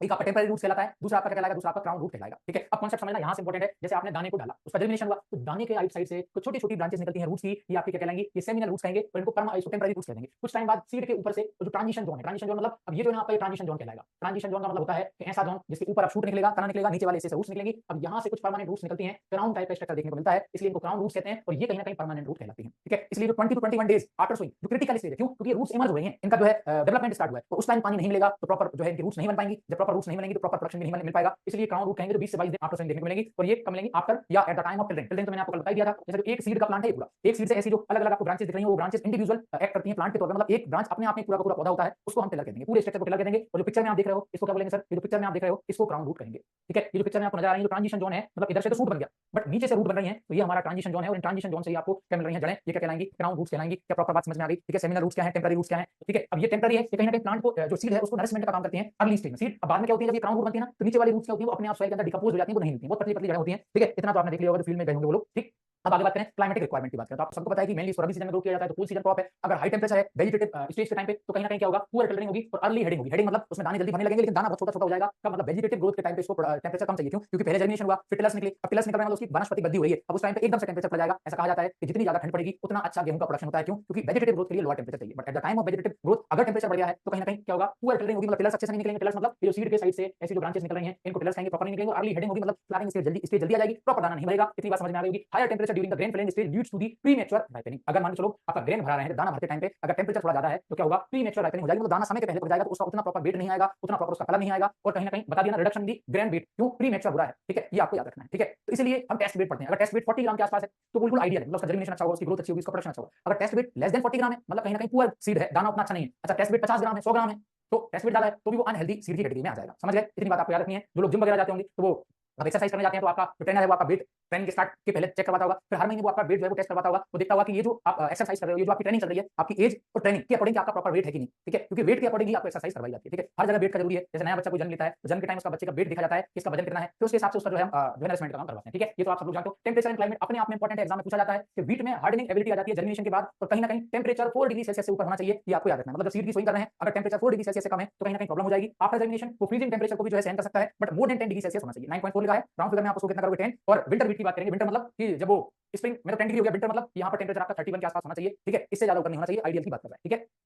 नेक्स्ट, वेजिटेटिव ग्रोथ के लिए टेंपरेचर कितना चाहिए, 16 से 22, ये याद रखोगे। अगर टेंपरेचर 22 डिग्री से ऊपर चला गया तो कहीं ना कहीं प्लांट की ग्रोथ रुक जाएगी, हाइट अच्छी नहीं होगी, रूट लेंथ बढ़िया नहीं हो पाएगी, टिलर्स के नंबर में भी इफेक्ट देखने को मिलेगा। तो ये जो रेंज बताई जाती है वो आपको याद रखनी है, ठीक है। फिर आगे किसकी बात करें, आगे बात करें हेडिंग एक्सीलरेट करेगा जब टेंपरेचर कितना रहेगा 22 से 34 के आसपास, और अगर टेंपरेचर 34 से ऊपर गया और राइज में टेंपरेचर 37 से ऊपर गया तो पॉलिनेशन पूरा होगा, प्रॉपर जो है उसमें क्या होगा, पॉलिनेशन नहीं हो पाएगा, नंबर ऑफ फ्लावर्स नहीं बनेंगे, कहीं ना कहीं प्रोडक्शन कम हो जाएगा, और कहीं ना कहीं पोलन की स्टेबिलिटी देखने को मिलेगी। तो टेंपरेचर अपने आप में इंपॉर्टेंट है, वो आप याद रखेंगे। फिर वीट की स्पेसिंग की बात करेंगे तो इरिगेटेड और अनइरिगेटेड, मतलब इरिगेटेड और रेनफेड कंडीशन में, तो रेनफेड में तो 25 to 30 centimetre into 5 to 10 centimetre वो आप याद रखोगे। वो डिपेंड करेगा तो स्पेसिंग की आपकी वो ड्राइनेस कितनी है उस एरिया में, लेकिन वीट की इरिगेटेड वाली याद कर लेना, एग्जाम में पूछा जाता है। कितना याद करोगे, 22.5 इनटू 10 सेंटीमीटर, आप एक्जैक्ट याद करोगे, स्पेसिंग पूछी जाती है 22.5 इनटू 10 सेंटीमीटर, ठीक है। 6 से 7.5 पीएच में इसको लगाया जा सकता है, इतना तो सब लोग याद रखते हैं, ठीक है। 6 से 7 ज्यादातर क्रॉप्स को हम इतने ही एरिया में, मतलब इतने पीएच रेंज में लगा लेते हैं, 5.5 टू 7.5, या कहीं कहीं उसको 6 से 7.5 भी लिखा होता है, ज्यादातर क्रॉप्स को इस पीएच रेंज पे लगा लेते हैं, ठीक है। इतनी बात आपको क्लियर हो गई होगी। ठीक, अब आगे बढ़ते हैं, आगे बात करें इरिगेटेड कंडीशन में सोइंग टाइम की बात करेंगे तो second week of November to 15 दिसंबर तक उसको लगा सकते हैं। टाइम सोइंग करेंगे तो नवंबर में लगा लेंगे, लेट होंगे तो दिसंबर तक जा सकते हैं। रेनफेड कंडीशन की बात करेंगे तो 15 अक्टूबर से 15 नवंबर, लेट सोइंग करेंगे तो 15 नवंबर से 15 दिसंबर। लेट नॉर्मल इसकी सीड रेट की बात करेंगे तो 100 केजी पर हेक्टेयर इसकी सीड रेट रखी जाती है। बट अगर हम डिले हो रहे हैं, लेट सोइंग कर पा रहे हैं किसी रीजन से, मान लो ट्रांसप्लांटेड राइस की बात कर रहे हैं तो ट्रांसप्लांटेड राइस अगर देर से लगाया तो देर से कटेगा, जब देर से कटेगा तो नेक्स्ट क्रॉप भी देर से लगाएंगे, इसलिए जो है यहाँ पर दिसंबर तक इसकी डिले हो जाती है। लेट सोइंग और किसी कारण से करें तो 25% एक्स्ट्रा सीड हमको लगता है, तो 125 टू 150 केजी यहाँ पर सीड रेट हो जाती है, ये आपको याद रखना है। ठीक है, अलग अलग जोन है, नॉर्थ वेस्ट पेनिसुलर, ये आपका टाइम है मेनली दिसंबर नवंबर, दिसंबर का मेनली नवंबर का है, कुछ हद तक दिसंबर तक जा सकते हैं। ठीक है,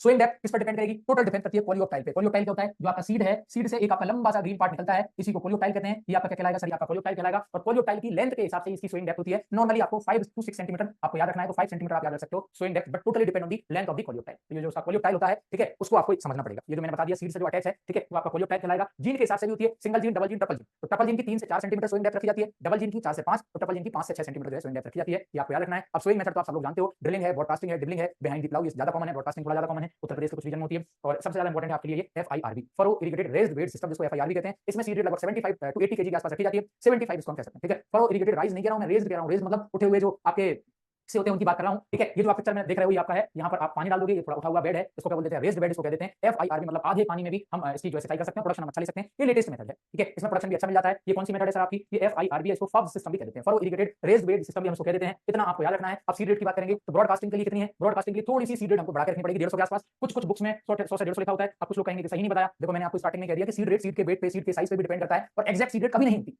एक्जैक्ट सीड रेट कभी नहीं होती। ठीक है, समझ में आ गई बात आपको? सिडल से बात करेंगे तो आपको अराउंड आपको 100 केजी ही याद करनी है। ठीक है, 80 टू 100 नहीं, आपको एक्जैक्ट 100 केजी याद करो। डिबलर से लगाएंगे तो 25 से 30 किलोग्राम लगेगी seed rate. Timely sown 100 KG, late sown 125 to 150 KG. Actually 25% extra लगता है, तो 100 केजी लग रहा था, 25 एक्स्ट्रा करेंगे तो 125 हो जाएगा। ड्वार्फ के लिए 100 केजी और FIRBS means furrow irrigated raised based system के लिए कितनी है? 75। कुछ लोग बोलेंगे कि फरो इरिगेटेड का नाम नहीं बताया, लिख लो महाराज, furrow irrigated raised based system, raised bed system. ठीक है, ये है आपका। क्लियर जी?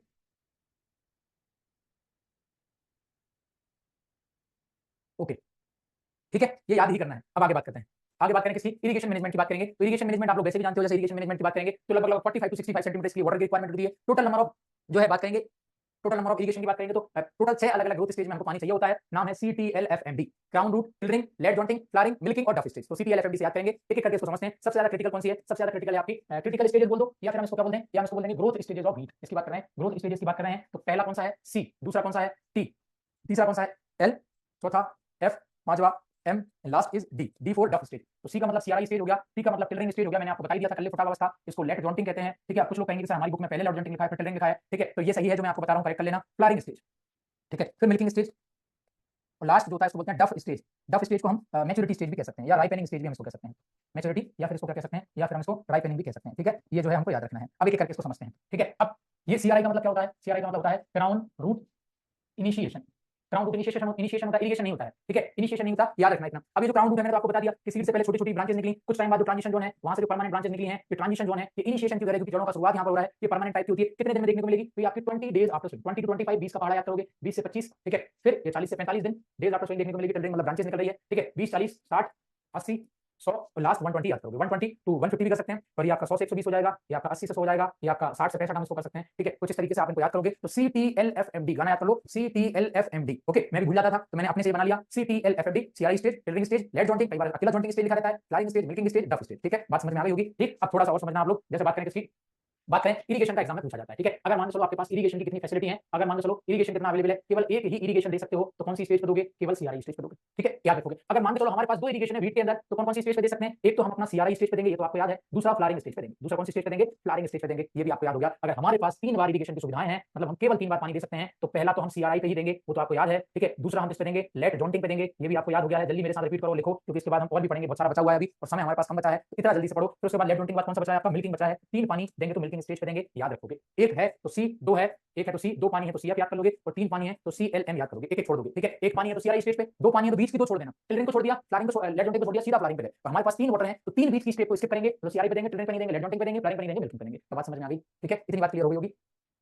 मैंने जो बताया है वो मोस्ट करेक्ट है, मैंने पहले ही दिया। अगर बुक में कहीं डाटा फ्लक्चुएट कर रहा है तो ये याद कर लेना। ठीक है, अब मैं हट गया, एक बार चलिए आपका कैप्चर हो गया है। चलो अब आगे बात करते हैं हम थोड़ा सा और, ज्यादा मैं 5-7 मिनट और लूंगा, अगर कोई प्रॉब्लम ना हो तो ये टॉपिक हमारा फिनिश हो जाएगा। ठीक है, एनपीके का रेशो जो है ये तो आपको याद करना है। अनइरिगेटेड कंडीशन में कम लगाते हैं, इरिगेटेड कंडीशन में थोड़ा ज्यादा लेंगे। उसके बाद फिर अलग अलग वैरायटियों की बात करें तो ये वैरायटी याद करोगे, सिंगल जीन कौन सी वैरायटी, डबल जीन कौन सी वैरायटी, ब्रेड व्हीट की याद करना। C306 को हम फार्मी व्हीट भी कहते हैं। इसको क्या बोलते हैं, इसको फार्मी व्हीट भी कहते हैं। चपाती बनाने के लिए काफी पॉपुलर वैरायटियां हैं, टाइमली सोन करने के लिए ये वैरायटी, लेट सोइंग के लिए ये वाली। ठीक है, ये आप याद करोगे, ये तो याद करने वाला ही पार्ट है। फिर उसके बाद इंटरक्रॉपिंग में इसको मस्टर्ड के साथ इंटरक्रॉप किया जाता है, काफी ज्यादा पॉपुलर है। 9 रेशो बन रखा जाता है, मतलब 9 कतार है व्हीट की और 1 कतार मस्टर्ड की, तो ये 9 रेशो बन होता है। ठीक है, ये तो मैंने समझा दिया था कई बार जो है हम रिले क्रॉपिंग में व्हीट में पोटैटो को भी लगा लेते हैं, तो वो वाला कांसेप्ट आप याद रखेंगे। ठीक, उसके बाद कुछ बीट्स की बात करेंगे तो बीट्स क्या होते हैं, जैसे अलग अलग बीट लगाए, जैसे ऑब्जेक्शनेबल बीट है, एब्सोल्यूट बीट है, वेरिएबल बीट है, सैटेलाइट बीट है। तो ये बीट्स को देखो सीधा पढ़ के याद ही करना है। सबसे ज्यादा कॉमन इसके अंदर मिमिक्री बीट लगता है, जिसको फ्लेरिस माइनर कहते हैं। पूरा पूरा का पूरा मॉर्फोलॉजिकल सिमिलरिटी उसकी बीट जैसी दिखती है, दूसरे दूर से आप पहचान नहीं सकते कि गेहूं है कि गेहूं सा है। उसको गुल्ली डंडा भी कहते हैं, उसको गेहूं का मामा भी कहते हैं। तो ये जो है केवल उसका जो स्पाइक है वो थोड़ा अलग हो जाता है, वो आप याद रखेंगे। ठीक है, और फिर ग्रेन और स्ट्रो जो यील्ड है वो 1 रेशो 1.5 है, बट नई वैरायटियों में ग्रेन और स्ट्रो का रेशो 1 रेशो 1 हो गया, क्योंकि हमने ड्वार्फ ने बढ़ाया है, तो जो हमारा भूसा है वो भी कम होगा। कॉमन हेर्बिसाइड बीट कंट्रोल के लिए 240 का यूज करते हैं, और ड्वार्फ बीट में जो है फ्लेरिस माइनर का नुकसान ज्यादा देखने को मिलता है। इसका कंट्रोल पहले हम आइसोप्रोपियोन से करते थे, लेकिन अब आइसोप्रोपियोन के लिए इसमें हेर्बिसाइडल रेजिस्टेंस आ गया है, मतलब सेम अमाउंट हम डाल रहे हैं, आप डोज बढ़ा के डाल रहे हैं, तो मेट सल्फ्यूरॉन या फिर सल्फोसल्फ्यूरॉन का यूज करना पड़ता है। ठीक है, अब सेम डंडे से पहले दिन पापा मम्मी ने जिस डंडे से आपकी कुटाई की, पहले दिन मार ज्यादा पड़ेगी, लेकिन हर दिन आप उसी डंडे से पिटाई हो रही है ना, तब ऐसे लगा दोगे फर्क नहीं पड़ेगा। समझ गए? तो बस ऐसे ही फ्लेरिस माइनर को हम आइसोप्रोपियोन का स्प्रे करके उसको इतना हीट कर दिया है, तब हमको उसका अल्टरनेट ऑप्शन देखना पड़ा, सल्फोसल्फ्यूरॉन या मेट सल्फ्यूरॉन। ठीक है, समझ में आ गई होगी बात। तो डिसीज की बात करेंगे तो टर्माइट सबसे ज्यादा नुकसान करता है, ओडेंटोटर्मस ओबिस जिसको कहते हैं, सबसे ज्यादा पूरा प्लांट का पार्ट खा जाएगा, रूट पत्ती सब कुछ खा जाएगा, कुछ भी नहीं छोड़ेगा। गुजिया बीवर, टेनिमिकस इंडिकस, ये भी याद रखोगे। आर्मी वॉर्म, ऐसा लगता है कि जैसे कोई एनिमल इसको खा के गया है, ये रात में अटैक करता है। आर्मी वॉर्म माइथिमा सेप्राटा इसको कहते हैं। यहाँ पर इसका मेन सिम्पटम होता है ग्रेज्ड बाय एनिमल, ऐसा लगता है फील्ड में जैसे कोई रात में जानवर चल के गया है, लेकिन पता चला वो तो आर्मी वॉर्म आया था जो निपटा के चला गया। ठीक है, मेजर इंसेक्ट का पार्ट ओवर हो गया। फिर उसके बाद किसकी बात करें, उसके बाद बात करेंगे हम डिसीज की। तो डिसीज अपने आप में इंपॉर्टेंट है, सारी डिसीज आपको पढ़ना है। टिंडू या year disease, year disease bacteria और नेमाटोड से होती है। मोलिया डिसीज हेटेरोडेना विनी से होती है। ईयर कोका डिसीज इंग्विनाइटिस होती है, ये तो याद रखोगे ही। कर्नाल बंट निगोशिया इंडिका इसको हम कहते हैं। लूज स्मट स्टुलोकोटिसाइज होता है, और ये जो रस्ट है ना ये अपने आप में इंपॉर्टेंट है, वैसे ये पैथो का पार्ट है, बट याद करोगे। देखो रस्ट का मतलब क्या होता है, रस्ट का मतलब होता है, रस्ट का मतलब ये होता है कि जैसे बात करें हम अपनी जो गिरुई की, तो पत्तियों पे गिरुई आ रही है, तने पे जो है रस्ट आ रही है, या फ्लावर पार्ट पे जो है रस्ट आ रही है, इतना याद रखना है। देखो सबके लिए पक्सिनिया ग्रेमिनिस तो कॉमन होगा। अब इसका जो कॉजल ऑर्गेनिज्म है वो थोड़ा अलग अलग होता है। ब्लैक रस्ट का ट्रिटिसाई हो गया, ब्राउन रस्ट का रेकॉन्डेटा हो गया, और आपका एक येलो रस्ट होता है उसका स्ट्रीफॉर्मिस होता है। ठीक है, इतना स्ट्रीफॉर्मिस होता है। ठीक है, तो याद कैसे रखोगे, बड़ी कंफ्यूजन होती है। तो ब्लैक टी सब लोग पीते हैं, ठीक है, तो ब्लैक टी, टी से ट्रिटिसाई याद कर लोगे, ब्लैक टी तो पक्सिनिया ग्रेमिनिस ट्रिटिसाई। ठीक है, इतनी बात आपको समझ में आ गई होगी। ठीक है, बीट इंपॉर्टेंट है। नमस्ते सर, आप जा सकते हैं, बहुत बहुत धन्यवाद आपका। मैं कम से कम अभी 5-7 मिनट और पढ़ाऊंगा। ठीक है, हाँ जी। तो पक्सिनिया ग्रेमिनिस ट्रिटिसाई, तो ब्लैक टी याद कर लिया, इसको स्टेम रस्ट भी कहते हैं। दूसरा है ब्राउन, इसको लीफ रस्ट भी कहते हैं। तो रिकॉन्डेटा, मान चलो अब सब काले काले बाल वाले किसी भीड़ में खड़े हैं और किसी ने अपने बाल जो है ब्राउन करवा लिए। ठीक है, ब्राउन लगाना भी आपको पता है, तो वो जो ब्राउन कलर के जो बाल है ना वो आप जल्दी पहचान लोगे भीड़ में, क्योंकि बाकी सारे तो काले कलर के सिर वाले हैं, वो ब्राउन कलर का है, तो रिकॉग्नाइज रिकॉन्डेटा याद कर लोगे, तो ब्राउन रिकॉन्डेटा। ठीक है, याद कर लो। ठीक है, ब्राउन रिकॉन्डेटा ये याद कर लोगे। येलो, येलो को स्ट्रिप रस्ट भी कहते हैं, तो ये तो स्ट्रीफॉर्मिस हो गया, अपने आप में इंपॉर्टेंट है, याद कर लेना, अपने आप में इंपॉर्टेंट है। मैंने मेरे हिसाब से जो फर्स्ट लगाना सकते थे मैंने लगा दिए। फिर हार्वेस्टिंग की बात करें तो 20 से 25% हार्वेस्टिंग के टाइम पे मॉइस्चर होना चाहिए। 2 से 3 दिन तक जो है हम थोड़ा सा ड्राई करने के लिए रखेंगे, 10 से 12 टेंपरेचर परसेंट, 10 से 12% पे जो है परसेंटेज पे सॉरी उसको स्टोर कर सकते हैं। ये हार्वेस्टिंग और यील्ड की बात होगी। अलग अलग एरिया के हिसाब से उसका प्रोडक्शन अलग अलग मिलेगा। एवरेज यील्ड 30 क्विंटल है, राइस की 30-60। ठीक है जी, राइस की 30-60। ठीक है, इतना याद रखोगे। फिर अब मेरी तरफ से ये पार्ट हो गया है ओवर। अब कुछ एक्स्ट्रा फैक्ट्स हैं जो आप सब लोगों को देना होता है। मेरा मतलब शुरू से ही मेरा टीचिंग स्टाइल है, जितना मुझे इंपॉर्टेंट लगता है वो पढ़ा देता हूं, और लास्ट में जो मुझे लगता है तो मैं एक्स्ट्रा फैक्ट्स आप लोगों को दे देता हूं। तो मेरी तरफ से आप लोगों के लिए एक्स्ट्रा फैक्ट्स हैं, इनको थोड़ा सा आप लोग पढ़ लेंगे। ठीक है, हाँ हो गया है, बस 5 मिनट और लूंगा आप लोगों का। ये कुछ फैक्ट्स है जो आपको याद करना है। फर्स्ट वार जीन कौन सा था, बीट वैरायटी पूछ रहा है, उस वैरायटी का नाम नॉरेंटेन है। जैसे राइस के अंदर डीजीबू जीन आया था ना, ऐसे ही व्हीट के अंदर भी वैरायटी डेवलप की गई थी नॉरेंटेन। तो डीजीबू जीन उसकी वैरायटी है राइस की, तो नॉरेंटेन आपकी व्हीट की वैरायटी है, ये आपको याद रखना है। ठीक है, ब्लैक टी से ट्रिटिसाई याद हो जाएगा। ठीक है, और ब्राउन से रिकॉन्डेटा याद हो जाएगा, बचा एक स्ट्रीफॉर्मिस याद हो जाएगा। समझ गए? चलो ठीक है, इतनी बात समझ में आ गई होगी। अभी कुछ फैक्ट्स, बहुत इंपॉर्टेंट फैक्ट्स हैं। पॉलीओटाइड क्या होता है, मेन पार्ट होता है व्हीट के सीड का, जो इमीडिएटली सीन देखने को मिलेगा जर्मिनेशन के बाद। ठीक है, 100 किलोग्राम के आसपास हम दाना लेके आए थे, कहां से 63 से लेके आए थे। एक्चुअली ये सनोरा नहीं है, ये सोनारा है, मेरे से थोड़ी सी मिस्टेक हुई है, ये सोनारा है। सोनोरा या सोनारा, सनोरा नहीं है, वो सोनारा 63 सोनारा 64 थी, वो आपको सबको पता है। ठीक, फिर नॉरेंटेन के बारे में बता दिया, न्यू टाइप की सीरियल के हमने पहले ही समझ लिया है। फिर उसके बाद व्हीट के कुछ और एक्स्ट्रा फैक्ट्स जो मैंने आपको बताए हैं। ठीक, अब लास्ट वाला आपको याद ही रखना है कि लर्मा रोजो में तीनों टाइप की जो वैरायटी है वो नहीं, जो रस्ट है वो नहीं लगती है। ठीक है, ठीक, पर्लिंग इंडेक्स क्या होता है, हार्डनिंग चेक की जाती है व्हीट की, वो पर्लिंग इंडेक्स कहलाता है। ठीक है, तो ये फैक्ट हो गया ओवर। अब राइस भी पढ़ाया था, तो राइस के फैक्ट भी बचे थे, तो राइस के एक्स्ट्रा फैक्ट आप लोगों के लिए कि बोरो राइस किसे कहते हैं, ब्लैक राइस किसे कहते हैं, एक्स्ट्रा फैक्ट्स हैं। पहले ही मैं बार-बार बोल रहा हूं, ये एक्स्ट्रा फैक्ट्स हैं, बेसिक पढ़ लो, उसके बाद जो है आप इनको पढ़ सकते हो। ठीक है, आपको इंपॉर्टेंट लगे तो आप कवर कर सकते हो। गोल्डन राइस का पूरा पैरा मैंने आपको दे दिया। ठीक है, इंडियन बासमती राइस क्या है, ऑथेंटिक बासमती राइस क्या है, कार्बोनाइज पेडी ग्रेन क्या है, डी कैंडल साहब ने ओरिजिन को लेके क्या बोला, बेबी लूप ने क्या बोला। ठीक है, फिर सारी चीजें मैंने इसमें दे दी, ये आपके परसेंटेज वाइज सब दे दिया। ठीक, इतने सारे फैक्ट्स हैं। नेरी का क्या है, सेट्री का क्या है, तो इतना मैंने कवर कर दिया। अब आपको कुछ पूछना है तो पूछ सकते हैं, और मेरी तरफ से ओवर हो गया, मेरे पास 5 मिनट आपके लिए है। ठीक है जी, सुपर राइस जीएस किसने डेवलप किया था सर? व्हीट की वैरायटी बचा हुआ है, अभी क्या पढ़ा है, व्हीट की वैरायटी तो पढ़ाएंगे, और क्या पढ़ाया था? Excellent class, thank you sir. Okay, so ठीक है जी, अब आपके मजा आ गया ठीक है जी, यस छोटी लर्मा भी रेजिस्टेंस है। ओके, सो इनको आप लिख लेंगे। गोल्डन राइस के बारे में बताएं, गोल्डन राइस के बारे में पूरा दे रखा है। विटामिन ए का बहुत अच्छा सोर्स है, कैरोटीन उसके अंदर बढ़ाया गया है, बीटा कैरोटीन। तो ये सारी चीजें आपने कवर कर ली हैं। अब ये पीपीटी में ऐड होना है, आज की क्लास में ऐड हो जाएगा। तो इसको चाहो तो अपनी क्लास, आपकी जो नोटबुक है उसमें नोट डाउन कर सकते हो, जो लोग चाहें। वैसे तो मेरी तरफ से सजेशन है कि नोटबुक में इसको लिख लोगे, ताकि क्या है, ताकि अगर नोटबुक में आप लोग लिख लोगे तो इससे क्या होगा कि आपको रिवीजन के टाइम पे काफी हेल्प होगी। ठीक है जी, इतना जो है आप याद रखेंगे। तो आज की क्लास को आप यहीं ओवर करते हैं। ठीक है, और आपकी तरफ से डाउट जो है क्लियर हो गया है, अब आपका कुछ ऐसा है नहीं है। ठीक है, चलो ठीक है जी, अब आपके कुछ डाउट नहीं रहे हैं। कल की क्लास में क्या पढ़ने वाले हो ये बताओ। कल की क्लास में क्या पढ़ने वाले हो? ओके, मेज, ओके, मेज पढ़ा देंगे, कोई चक्कर नहीं। मेज को भी बिल्कुल ऐसा मतलब याद ही हो जाएगा। मेज जैसे बीट राइज याद कर ली ना, ऐसे उसको भी याद कर लेंगे। तो आज की क्लास को ओवर करता हूं, ठीक है? उम्मीद है आपको सारे कॉन्सेप्ट, सारे टॉपिक अच्छे से समझ में आए होंगे। कल की क्लास में मिलूंगा, तब तक के लिए अब क्या करना है, छोटा सा सजेशन ये है कि जो प्रॉब्लम्स हमारी कवर होती जा रही है ना, उनको डेली बेसिस पे रिवाइज करो। जैसे कल आज राइज भी फिनिश किया, वैसे तो कल ही होगा, बट आज प्रोसेसिंग भी कवर की, तो उसको रिवाइज कर लो, फिर भी रिवाइज कर लो, क्योंकि जब एक साथ आप पूरी क्रॉप्स रिवाइज करोगे तो रिवाइज नहीं हो पाएंगे, ठीक है?